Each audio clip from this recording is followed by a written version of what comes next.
तर विद्यार्थी मित्रांनो, आजच्या व्हिडिओमध्ये पाहूया आपण एक संकल्पना. ती संकल्पना आहे भावनिक बुद्धिमत्ता किंवा इमोशनल इंटेलिजन्स. तर भावनिक बुद्धिमत्ता हा जो कन्सेप्ट आहे, ही जी संकल्पना आहे, ही फार महत्त्वाची आहे तुमच्या पेपरसाठी. कारण की यावरती UPSC मध्ये परत परत प्रश्न विचारले जातात. तर पाहूया एकदम सोप्या शब्दामध्ये की भावनिक बुद्धिमत्ता म्हणजे काय.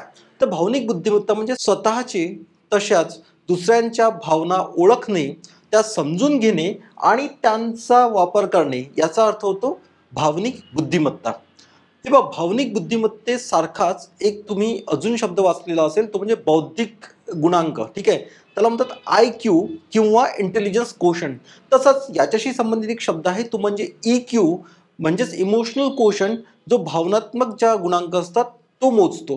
तर याला जर तुम्हाला पेपरमध्ये लिहायची व्याख्या असेल, जी मी आधी सांगितली तीही लिहू शकता, किंवा हे एक डॅनियल गोलमन होते, त्यांनी जी EQची डेफिनेशन दिलेली आहे त्यालाही तुम्ही लिहू शकता. तर यामध्ये काय येतं, तर स्वतःच्या भावना जाणून घेणे, ते म्हणजे सेल्फ अवेअरनेस. दुसरं भावनांवरती नियंत्रण ठेवणे, तुमच्या ज्या भावना आहे त्यावरती नियंत्रण ठेवणे म्हणजे सेल्फ रेग्युलेशन.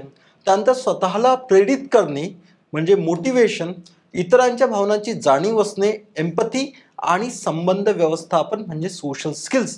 तर हे 5 घटक आहेत तुमच्या भावनिक बुद्धिमत्तेचे. तर भावनिक बुद्धिमत्ता ही फार महत्त्वाची असते तुमच्या करिअरमध्ये यशस्वी होण्यासाठी, उद्या चालून प्रशासनामध्ये यशस्वी होण्यासाठी. इथे तुम्हाला तुमचा जो IQ आणि EQ हे जर एकत्र आले तर तुम्ही कुठल्याही क्षेत्रामध्ये यशस्वी होऊ शकता.